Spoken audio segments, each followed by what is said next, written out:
Welcome to the podcast where we dive deep with the builders, hustlers, and business owners, turning blue-collar grit into scalable badass businesses. We'll break down their origin stories, real-world struggles, systems that actually work, and advice they'd give to new local service business owners. I'm your host, Romario Martin, and this is the BADASS Remodeler Podcast. Today's conversation, man, I'm super excited for this one.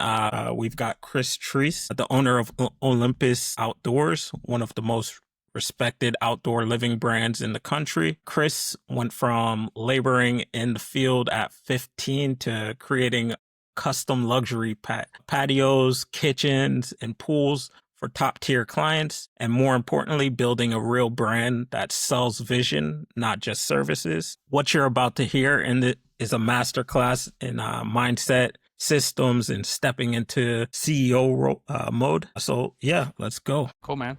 Thanks for having me. Excited to be here. Of course. So Chris, you've got one of those stories I feel like a lot of contractors can probably relate to, honestly. Started young, worked your way up, and then bet on yourself. So take us back. You got into construction at 15. What was it that made you fall in love with building? I think honestly back then, I probably wasn't in love with it. I was your typical 15-year-old. I was into sports, but I was into video games and whatever. And my stepdad owned a construction company. And so he decided that I was not going to sit at home and play all summer long one year. And so I just went to work with him, and my stepdad was definitely old school. You know, it was yell and work faster and get there. And after a couple of years, it just kind of stuck, man. It was good money, and we worked well together. And I really liked seeing the look on a client's face when we showed them the end, the transformation you can make in their house or in their backyard, whatever. That's what really spoke to me. And so I did that for a long time. I never really wanted to go to college. My dad did that, like I said, the last 4 years that I was in school. And then I did pretty well on my ACT. So my guidance counselor actually told me that I would be worthless if I didn't go to college. And that was back when everybody got pushed to go to college. I was one of the first ones to go in my family. So I went, got a degree in construction management, was pretty heavily involved there, led a competition team my senior year. And then after college, I worked construction all through college, mostly with my dad, some flips on the side, working for people directly. And I've always wanted to own my own business. So after I got out of school, I moved to Kansas City and I took on a sales role for a national company, traveled across 4 states. I was the number one sales guy in the country for 2 years in a row. And at that point, I was 23. And I applied for a promotion, and they told me to wait till I was 30. And I said that wasn't going to work for me. So I left, and I came back here in 2014, and my dad and I started a company again. Honestly, man, it's just what I've always loved. It's what I enjoy doing, and I always wanted to work for myself. So because I had knowledge in construction, it was just an easy thing for me to fall into. So I actually got my start installing windows for Lowe's. Nice. And I did that for a while. And then the guy I worked with was in his early 60s, and he had a tough life, had some health issues for his wife, basically ended up losing his entire life savings, and he wanted me to buy his company. Well, his company was a truck with 350,000 miles, a trailer that wasn't branded, and he worked for Lowe's, so there wasn't a brand to buy, and that's when I dove into branding. I started reading a bunch of books, I hired business coaches, I joined groups, learned how to sell even more. So I was in a group and we did role plays. I did over 400 role plays in like a year and a half working on sales, got pretty good at it. From there, I left Lowe's and went to work for the local Pella window and door store because they would let me sell other jobs. So I would install windows for them, but if I wanted to sell a kitchen or something, I could. Where Lowe's, it was obviously a competition thing because they supplied all that too. And I try to be pretty loyal, so never wanted to step on those toes, but when the opportunity presented itself, I went. And I'll never forget, I actually went and installed one window for a guy. I think it paid me like $300, and I sold a $62,000 kitchen. So, oh, wow. Yeah. So I did that, and then it was kind of off to the races, man. We were your normal construction company. We did anything and everything. We would do a kitchen remodel one day, a bathroom, do siding project, build a house, build a deck, all of the above. And a lot of my coaches were always saying to niche down, niche down, niche down, niche down. And I might get a little bit of hate for this, but one of the most challenging parts of working on the inside of a home to me is dealing with a house spouse that the kids are already in school. And so they just don't have a lot going on, which means We take what can be a stressful situation and we're in your space for weeks and maybe months on end. And then we give someone who has nothing else to freak out about except for what you're doing. And it can be pretty challenging. So I eventually decided I didn't want to do that anymore. I wanted to work outside. And one of the things that we really pushed was, what was your ideal client? And we can go down this rabbit hole if you want to, but you see a bunch of people that look at all the minority groups, right? They want women to get extra attention. They want all different races to get attention, all this different stuff. I'm your normal white guy. I wanted us to get some love too. So obviously I don't care what race, but like, I just wanted dads to get some attention. So my ideal client became the dad who's already remodeled his house for his wife. He's already put his kids through private school. He's a man of means. And now we get to give him this badass space. Am I allowed to cuss on here? I'm sorry, I should ask that. Go ahead. Okay. Yeah. Yeah, so we get to give him this badass space where he can have the grill of his dreams. He can have a 75-inch TV to watch the game. We can put heaters so he can be out there in the middle of winter. And we celebrate him. Making a lot of dads smile right now. Yeah, man. I mean, dads in general, and I'm not saying everybody doesn't sacrifice for their families, all that at all. I'm not saying that. But I am saying that a lot of times dads fall to the back burner and don't get the appreciation. And so we just wanted to appreciate them. That's awesome. Where we are now. Yeah. So let's see. Did you always know you were going to go high end, or did that evolve over time as well? No, I've always wanted to go high end, especially going and installing at Lowe's. The people that, and it's true throughout a lot of life, but you hear this story a lot. Someone might have a $5,000 project and they need to talk to you about it 6 different times and they need to go over the details, and justifiably so. They've worked really hard to save up this amount of money. It's a huge investment for them. That takes a lot of legwork to make them comfortable. Well, I remember one of the first big jobs I ever sold. It wasn't even big, but it was big to me at the time. It was like 50 grand. And the dude was a doctor, and I had prepped all day long, made sure I had all my numbers, done all my renderings. Went through this hour-long deal. He asked 0 questions, and he went, so the final number's like 51.3 or whatever it was. And I said, yeah, if you do everything. And he goes, that's nice. Honey, go get the checkbook. And he wrote me a check for half right there. And that was the end of the conversation. And that's how it tends to be for the higher-end clients. They're willing to invest. It's the same thing as when people...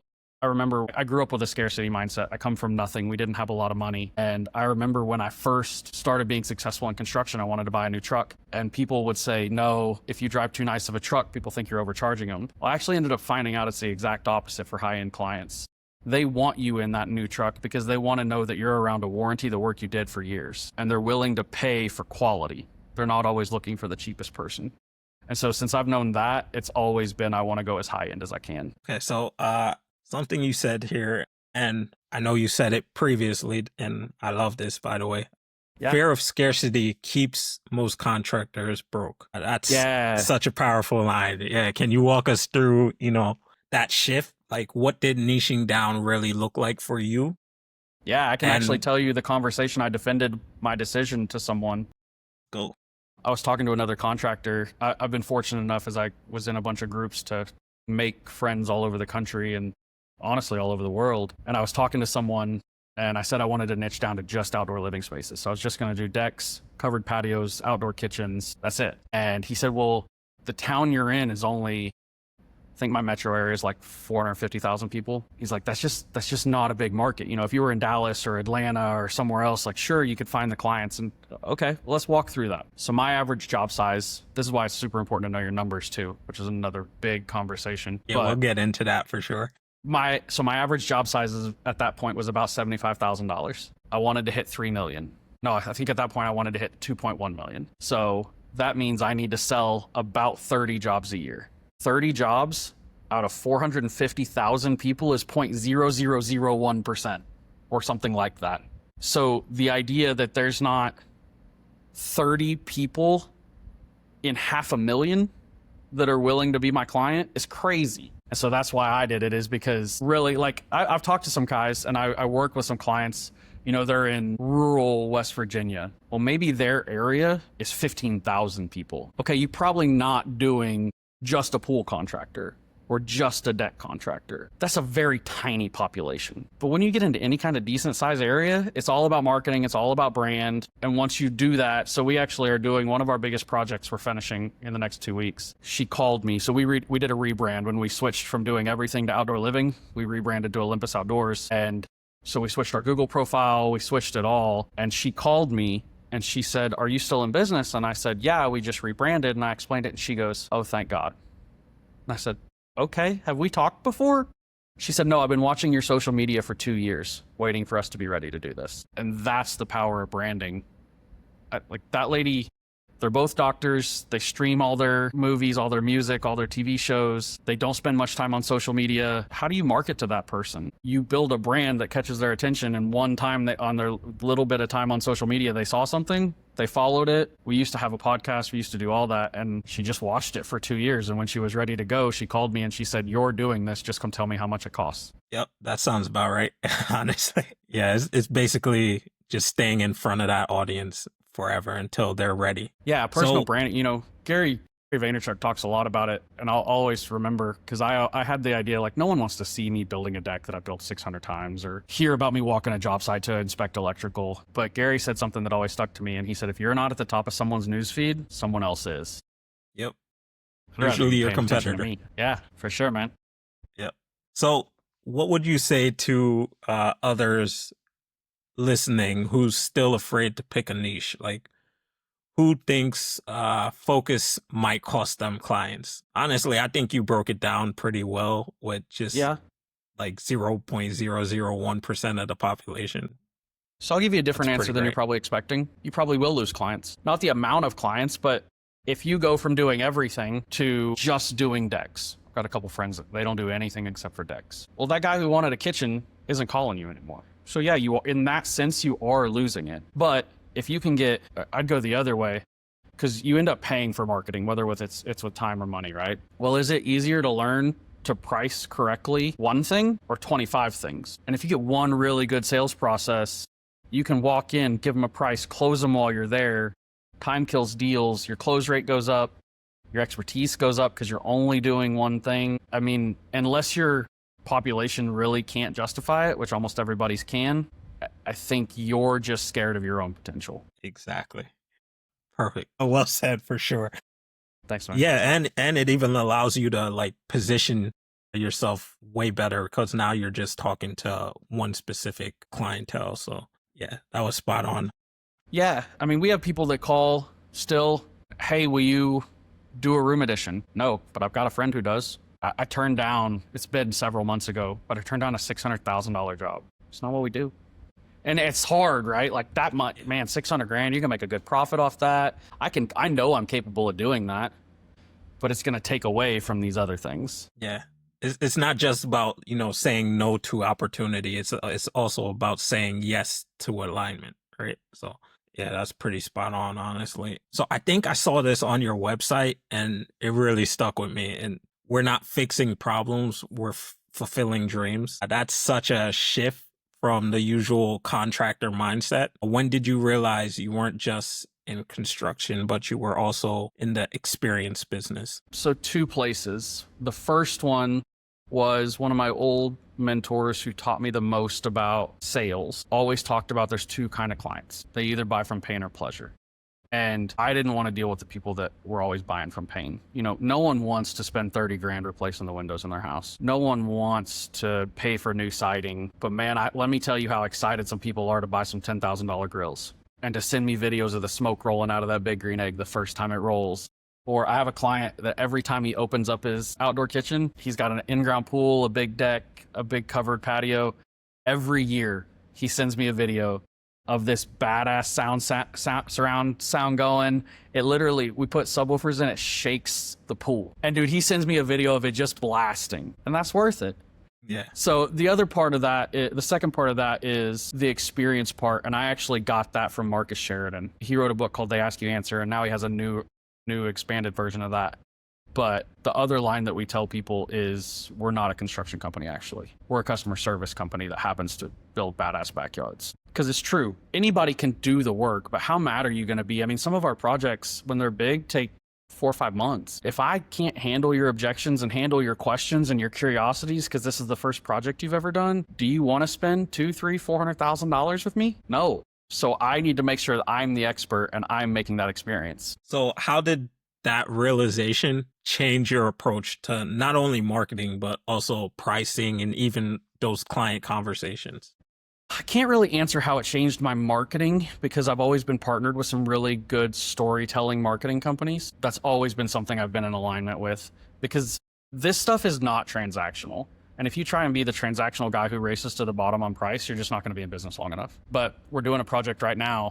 And I turned over the project. We'd been designing it for like a year because the guy couldn't decide exactly what he wanted to do. I turned the project over to my project manager, who does a fantastic job. But the husband called me one night, like 2 months into this, and he said, hey, come by. I want to talk to you about some changes I want to make. I came over and he said, hey, your project manager does great, but I didn't buy from him. I bought from you. So I want to talk to you about what I want to do. And it just shows you that this is not transactional. This is all relational. Nice. And then as far as pricing, price it where you need to be and then learn how to sell it. Don't get busy for the sake of being busy and then trying up your prices. I would rather see someone do this part-time for a year or two at the cost that they need done and make the money they need rather than, I've had people, we don't quote a lot of decks anymore, but I've had people tell me that they've got quotes on decks that are 30% below my cost, let alone my profit. And it's like, dude, these guys are working for like 15, 18 bucks an hour for themselves. That's not worth it.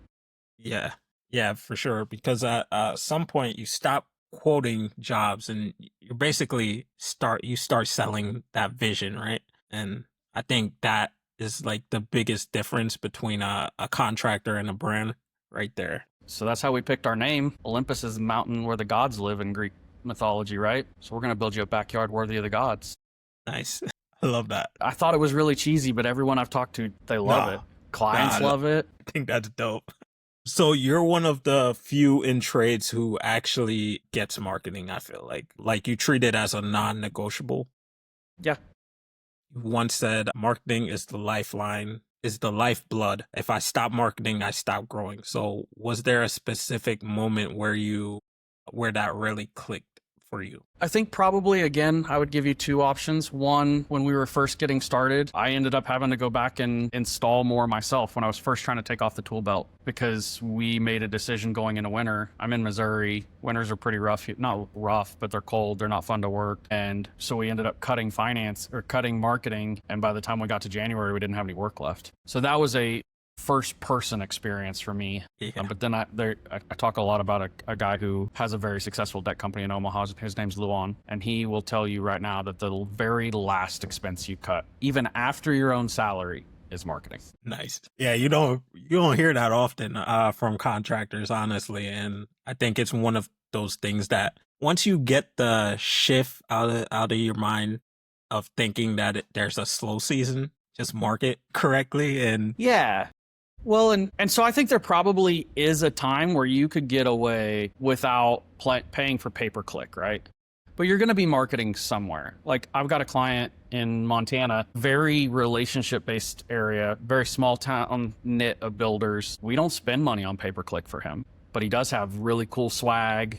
He does have 3 or 4 trucks wrapped and lettered that are everywhere. He's on the radio. He's buying people dinners because he's marketing that way. So marketing doesn't always have to be go spend 10 grand a month on pay-per-click on Google or go spend this much on Facebook or whatever. It can be anything that helps drive business.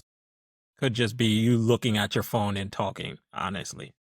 I tell people all the time, you don't have to have a budget to start because if you're not at the top of someone's feed, someone else is. So you should be out there. You should be posting. And I'm not great at it. I don't post every single day, but I try. And it's funny because even like not on the business side, I post a lot about like going to the gym, and I ended up losing like 65, 70 pounds, getting back into shape. Nice, correct.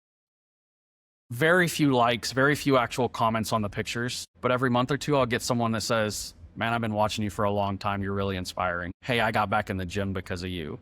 Or you will get that random DM. I got a DM from someone I went to high school with, hadn't talked to in 20 years. Hey, I've been watching your fitness journey. Can you help me? I'm too scared to hire a trainer. I'm too scared to go to the gym. And honestly, instruction, coaching, all of it comes back to helping people. That fills my cup to make someone else feel better. Yeah, for sure. Yeah, I love that. And I know you're bold about content too. Yeah, sometimes. So, and by the way, we'll definitely talk about the weight loss journey after this, because Okay. I've also lost about 50 pounds as well. I've been trying to take it more seriously, so I'll get some feedback from you. But Nice, man. Yeah, for sure. awesome. Yeah, so I know you're bold about content too. So why do you think so many business owners in general overthink showing up? One, self-conscious all day long. You're scared that someone will think you're not the expert that you're trying to portray. But here's the hard truth about it. Someone's going to think that. We don't care what they think. The other side of that is 99% of people don't care what you're doing. Dude, you know, people are nervous to pull a camera out on a tripod at the gym. Most people don't care. There's an old saying that a bodybuilder will never judge you for going to the gym. A millionaire will never judge you for paying for a training course. The people who are already there, that you want their validation, they're gonna be the first one to help you up. And by you getting uncomfortable and being brave, you'll probably inspire someone else to do it for the first time. Exactly. So I want to shift gears here I want to shift gears here for a second. So because you've talked about this concept of letting go to grow, and honestly, this is where I think most service business owner in general gets stuck. I believe you said 80% done by someone else is 100% awesome. Yeah, that's Fucking Dan Martell. amazing, by the way. Yeah. So Dan Martell wrote a book called Buy Back Your Time. He sold a couple different software companies, but he's all about delegation, right? And this is one of the first things when I'm working with a contractor that I tell them, especially at the level of like 500,000 to $1 million. You can't do it all. Because at that point, you're trying to, hopefully you're at least out of the bags. You're not in the field working anymore. But you probably only have one or two guys that are doing most of the work. You're probably in some sort of hybrid role, but then you're trying to do marketing. You're trying to do sales. You're trying to do the books. You're trying to project manage. You're trying to order materials. I mean, I could come up with 10 hats you're trying to wear. Oh, by the way, there's a good chance you're probably trying to be a dad. Yep. Probably trying to be a husband. Every now and then you probably want to go to the gym or go golf or go hunting or go hang out with some buddies. That's a lot to do. And so people think, man, they're not going to do it as good as me. They're probably not, especially at the beginning, right? Like we can train them and we can find people who have strengths that help ours, but they're probably not going to do it as good as you. But if we can do the first 10% with them and then let them do 80% of the work, and then we can help polish the last 10%, if that whole task took 5 hours and you only have to spend 15 minutes on each end helping, you just save 4.5 hours. And so let's say before I even talk about virtual assistants or anything like that, let's say you're paying someone $25 an hour to be your standard office admin, and they go and enter all the receipts, and that saves you that. Well, we worked it out. One of my clients, he does like $500,000 basement remodels. His average ticket's like $380,000 right now. We worked out the math. If he goes to 20 networking events and he gets one lead every time and he closes one out of those 20, his hourly is like $10,000 an hour. What sounds better to you, 10,000 or 25? So make sure you have the money, which is again why pricing jobs is so correct, so necessary, and then hire that person. Live on as little money as you can while you're scaling, hire as quickly as you can, take hats off and do what you're best at. And what's fun is that can be, I know guys that they love being in the field. Okay, so we'll hire an operator. We'll hire someone to come manage the business. You stay out there and be the craftsman. So it doesn't have to be a certain way. You can make it work how you want. Yeah, that's going to be a hard pill for some of those high performers to swallow right there. But it should actually be, if you change your perspective, it should be a really easy pill to swallow. Because I'm telling you as a high performer, so sales is great, right? I'm just now getting into the coaching space, but there's a bunch of coaches with giant platforms and tens and thousands and hundreds of thousands and millions of followers. Do you think those guys are selling their own program? No. Do you think their closers are even doing all the sales? No. They typically have someone who runs all the funnels, then they have a setter, then they have a closer, because those closers don't like setting and they're better at closing and they make more money at closing. Oh, by the way, then the guy who's running the company, who's doing all the coaching, now he gets to actually do what he's best at, the coach. So it should be an opportunity for you to excel at what you're best at. Yeah, that's well said, honestly. So how did you learn to actually let go and trust your team? Failed a bunch. Best lessons, And I've hired a bunch honestly. of coaches. I mean, I've been in coaching programs since maybe 2015, a year after I started my company. But what's funny is like, I know I come across as pretty confident. I know I get passionate about talking about all this stuff. Dude, I wouldn't spend $299 a month when I got started. The first coaching program I was ever in was $299 a month. And one of my best friends had to pay for it for the first couple months because I couldn't justify it. I was such a scarcity mindset. So a lot of failing. That's what it all comes back to. Fail it, try it. Oh, it messed up. Cool, go back and look. Now that's a big part. Review. Don't just try and try. Go back and look at what did work, what didn't work. And then eventually you persevere enough and you become successful. Yeah, reviewing is definitely something that a lot of people miss. They don't take the time to go back and see like what's actually working and what the hell I need to stop immediately because it's screwing me over, honestly. So I feel like we've kind of both hinted around this. Contractors in general have some pretty small mindsets. And justifiably so, right? A lot of them are coming off the bags for the first time, or they worked for some other guy and said, well, he buys a new truck every year, on not knowing if he's just going into mountains of debt or what. But hey, I don't want to work for him for 25 or 30 bucks an hour. I can go make 100 over here. And so they're going to have all those trappings of being a typical hourly employee, but we have to start to transcend that. We have to start to look above that. And so that's why there's so many coaching companies, because there's such a need to teach people how to value yourself, how to price jobs, how to systematize, how to market, how to brand, how to tell a story. I listen to a guy that all he does is talk about public speaking. He talks about how you should increase your rate at some things, how you should learn to pause. Don't say, you know. Yeah, there's I'm a guy who listening can to niche him about as well. that. Yeah. I'm not, I still say, so it's not. It's one of the hardest things but I ever broke. Yeah. And I'm much better at not doing it if I'm comfortable on the topic. You know, ask me to speak about analytics for marketing, I'm going to say, a lot. But ask me how to coach someone on systematizing, I don't need to say much. So you've built your team that runs without you in the weeds, and you're coaching others to make that same shift, right? Yeah, can you talk about, I guess one thing I respect about you is how much you are investing in yourself.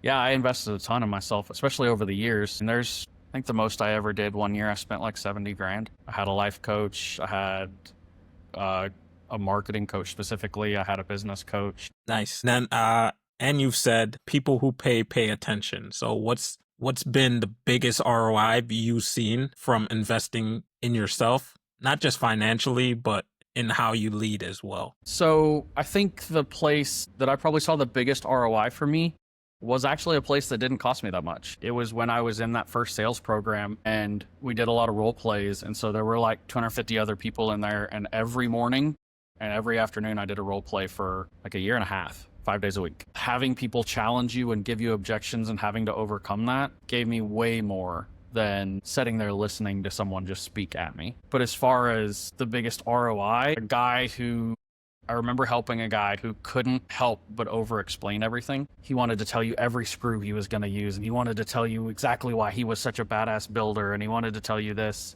And he just learned how to ask a question instead of making a statement. And like 3 days later, his average job size at that point was like 60 grand, and I think he sold a $290,000 job just because he learned to ask a question. Yeah, that's dope. Questions are powerful, man. Yeah. I would say, how has that shaped how you now coach, contractors stuck in that job trap mindset? The guys who don't realize they're still just a technician in a business suit, basically. Well, one, I ask a lot of questions now. That's first and foremost. But I think it's usually just giving them examples. And a lot of times it's just being on repeat. And I'm very blunt in something. So if you're struggling with it, we're going to talk through a solution. If you complain about it a week later, I'm going to ask you about that solution we discussed.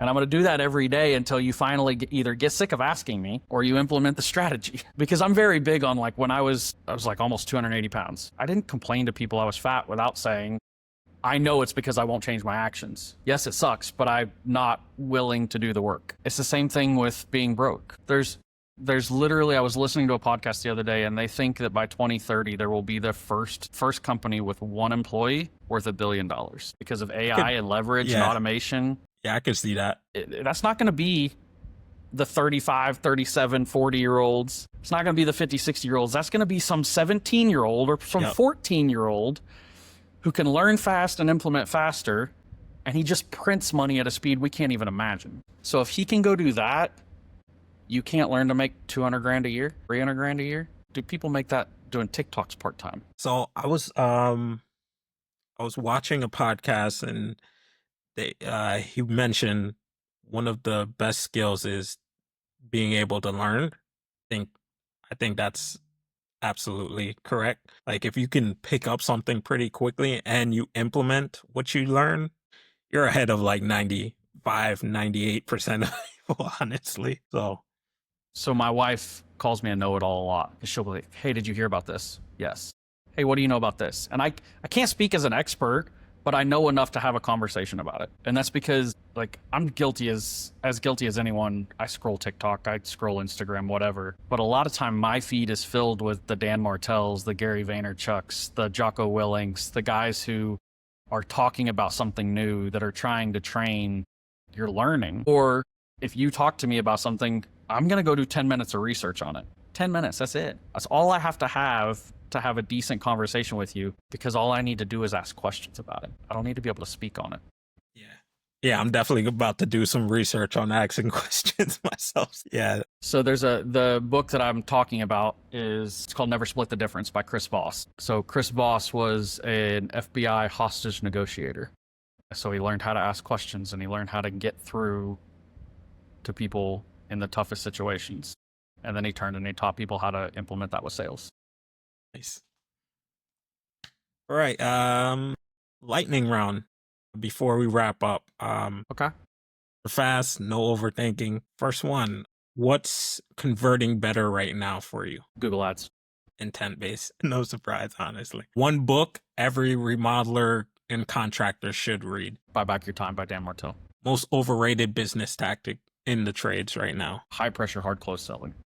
Okay. And what's one belief about growth you wish you had 5 years earlier? No one cares what you're doing, so do it anyway. All right, Chris. Like, literally, most people, that part I want to go into a little bit, because let's do it. Literally, most people they're so nervous. Well, what if I go look like an idiot? What if I fumble this? What if you ask me a question and I slip up and I freeze? No one cares. There's this famous dude that talks about, like, human optimization. And I won't go into any more than that. But there was a huge scandal around him and how many people he was dating and da-da-da-da. He never even acknowledged it. It was a headline for like 2 weeks. And dude's got millions of followers. Maybe across all my platforms, I have 2,000 followers. Nobody cares what I'm doing in the scheme of things. So just go do it. Yeah, honestly. Just do the damn thing, honestly. That's the message there. I feel like. Yeah, and I will say one other thing for contractors specifically, because this is kind of one of my passions. Virtual assistants will change your life. My executive assistant makes $7 an hour. My designer, who does all of my construction documents, makes $4 an hour. You can have an entire team of 5 or 6 people to do your social media, your books, bookkeeping, not accounting, 2 totally different skill sets. But someone to manage your social media, someone to be a video editor. I can put together an entire team of 5 people for less than 50 grand a year. That's what one stateside person makes. So, and I'm not even saying you have to use me, but use somebody, because again, if we can pay someone $4 an hour and you can go make 100 or 1,000, that's easy leverage. All right. This is the closer we ask every guest. So if you had to start over from scratch, same mindset, same skills, but just $1,000 in your pocket, how would you rebuild Olympus Outdoors from the ground up? That's a great question. I would probably focus on the free stuff first. So I would make sure that first thing I would do is obviously create a brand. You can do it with AI. You can do that. And you can always polish it later, but have a why. So figure out what you're doing, why you want to do it, what your core values are. That's all free stuff, right? What your niche is going to be. And then I would probably, is that $1,000 to buy tools and everything? Whatever you want. Okay. So I think what I would probably do is I would take that $1,000 and I would spend it on marketing in non-traditional ways. So I would be buying people coffees. I would leverage my network as much as I possibly could. I'd be going to every social thing I could, and I would be adding every single person I met on Facebook. And then I would be inviting every single one of them to my business page, and I would make sure that I'm posting on Facebook, probably on Instagram. I don't do as well as I should on that. And definitely on the business pages at least once a day, 7 days a week. And I would just hammer that. And then I would say, well, as soon as you get your first job, that's when it's your job to execute. You've done the work to get it. So now you make sure that that experience is what's important. And you set the expectation. Here's a nugget that I think a lot of people don't do in construction. Every time we sell a job, when we sign a contract, I tell them, hey, Romario, we do this job and we do it right. I expect a 5-star review from you. Can I count on that? And then I will tell you right up front, I'm going to ask you every day until you either tell me to go away or you do it. Well, why would you do that? Because people get busy, man. Do you know how many times I've missed a text and don't respond for 3 days? And that's my job. So I'm going to help make sure you don't forget.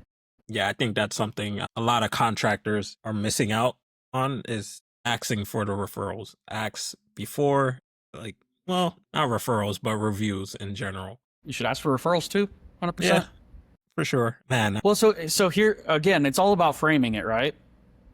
Dude, if I just did this badass space for you, why would you want anyone else to do it for your friend? Why wouldn't you let me, who gave you the experience you wanted, who gave you the final product, who did it at a price that you respect, why wouldn't you want me taking care of your next loved one?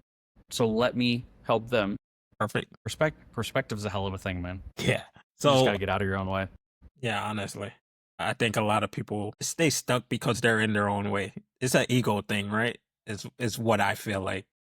The anticipation of a thing is always worse than the thing. And you got some one-liners. I'm a quote guy. I really like quotes. Love it.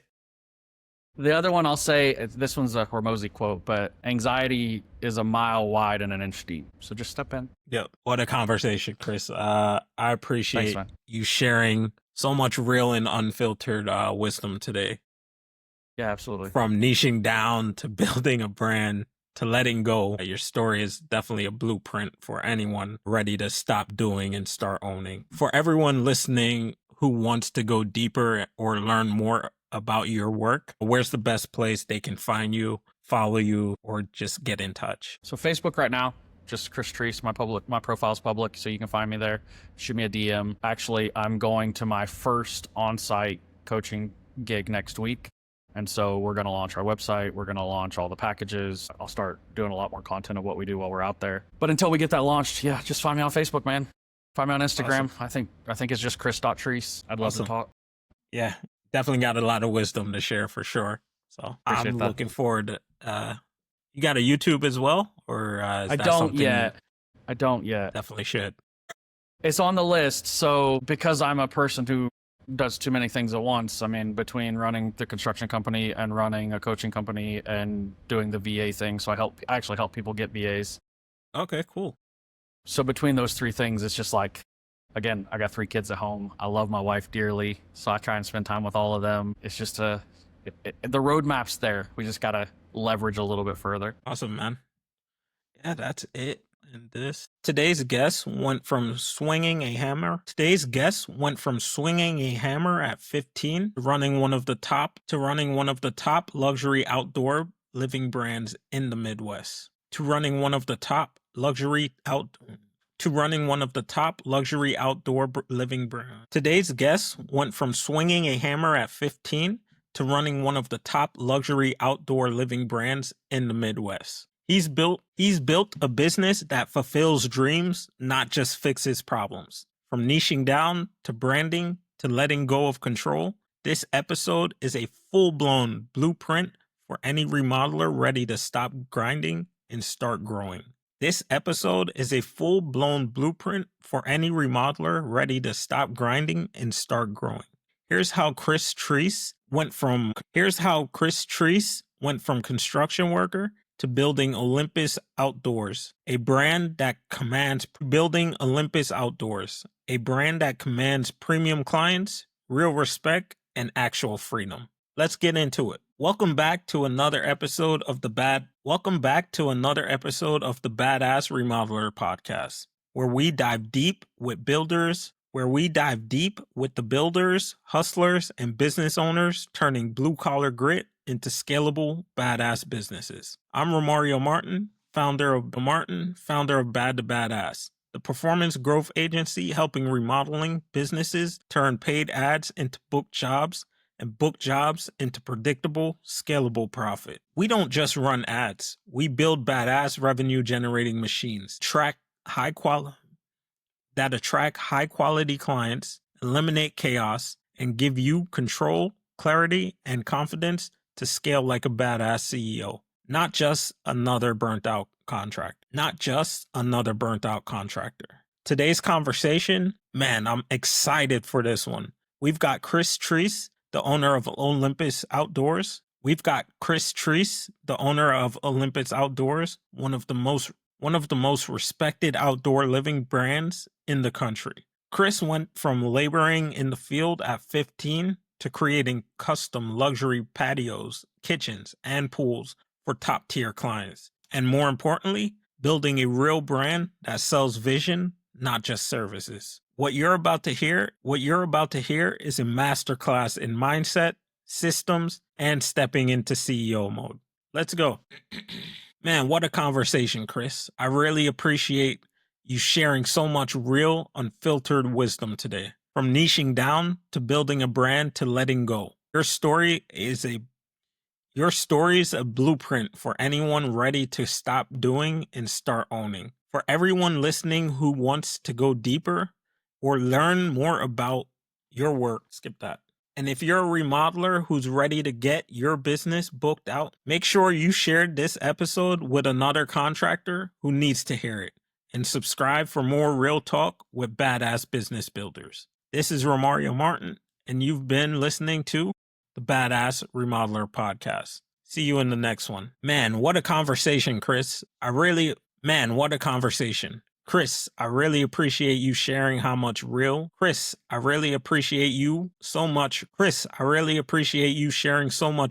unfiltered wisdom today. From niching down to building a brand to letting go. Your story is a blueprint for anyone ready to stop doing and start owning. For everyone who wants to go deeper or learn more about your work, where's the best place they can find you, follow you, or get in touch? Thanks for tuning in to the BADASS Remodeler Podcast. I hope you enjoyed the conversation and pulled some real no bullshit takeaways to help you grow your business and your mindset. If this episode hit home, do me a favor. Share it with another remodeler or business owner who's out there grinding to build something better. Don't forget to follow the show so you never miss a conversation that could change your game. And if you or someone you know has a badass story to share, please contact us at badtobadass.com. We'd love to hear it because your wins can inspire the next builder up. I'm Romario Martin, reminding you to keep building bold, keep leading strong, and stay badass.